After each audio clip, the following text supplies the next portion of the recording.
Imagine this.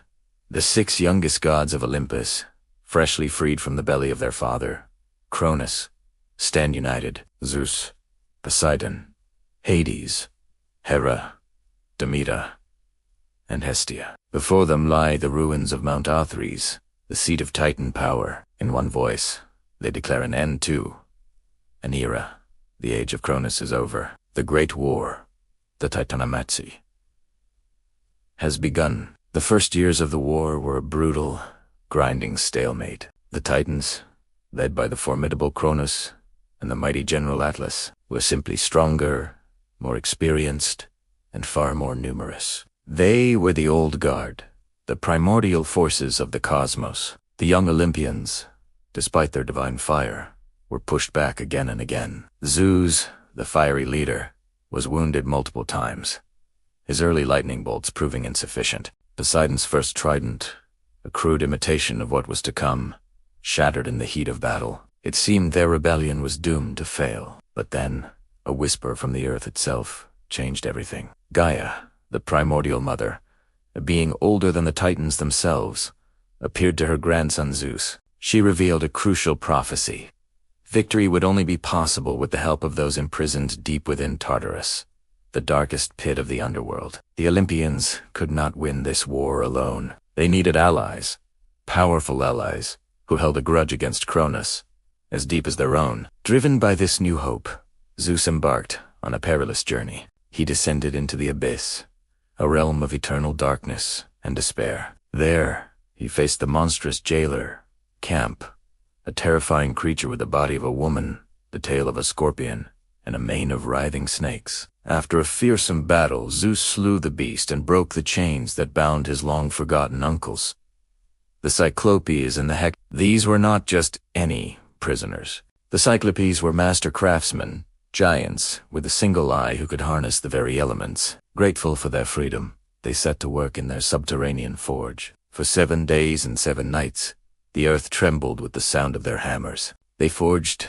3 artifacts of unimaginable power. For Zeus, they created the thunderbolt, a weapon that could harness the pure, destructive energy of the storm. For Poseidon, a new trident, capable of shaking the earth and commanding the seas. And for Hades, the helm of darkness, the helmet that rendered its wearer completely invisible to all senses. Then came the Hecatoncheires, Cotus, Briareus, and G. Each was a living nightmare, a being with 50 heads and 100 powerful arms. Freed from their eternal torment, they swore absolute loyalty to Zeus. They were not just soldiers, they were living siege engines, a force of nature ready to be unleashed upon their former jailers. The tide of the war was about to turn. With these new allies and weapons, the Olympians changed their strategy. The second phase of the war was not one of open battle, but of guerrilla warfare and overwhelming power. Hades, cloaked in his helm of darkness, moved like a ghost through the Titan camps, sowing chaos and gathering intelligence without ever being seen.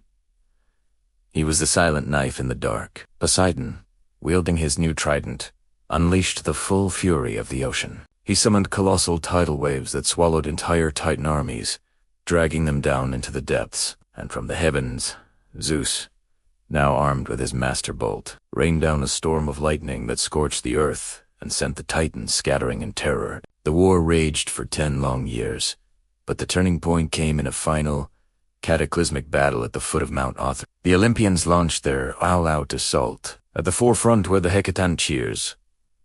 In a single, coordinated volley, they hurled 300 massive boulders at once, a literal avalanche of rock that flattened entire legions of Titans. The ground buckled and split.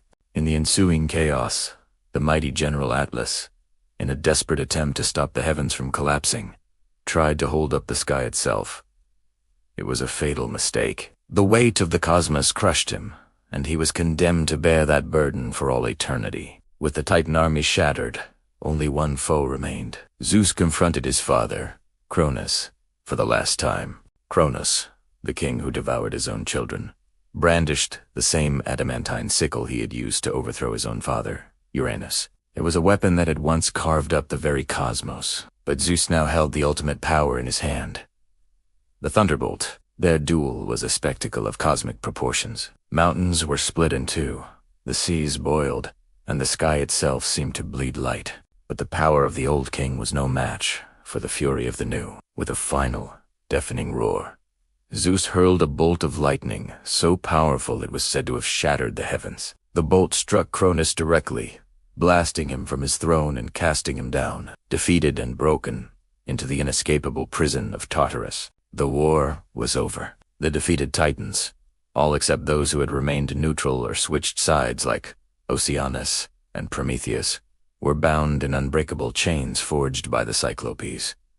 They were thrown into Tartarus to join their former king, with the Hecatoncheires standing as their eternal jailers, ensuring they would never again threaten the cosmos. Zeus stood victorious atop the smoking ruins of Mount Athres. He raised his thunderbolt to the sky, the symbol of his newfound authority, and his voice boomed across creation. "The sky is mine," he proclaimed.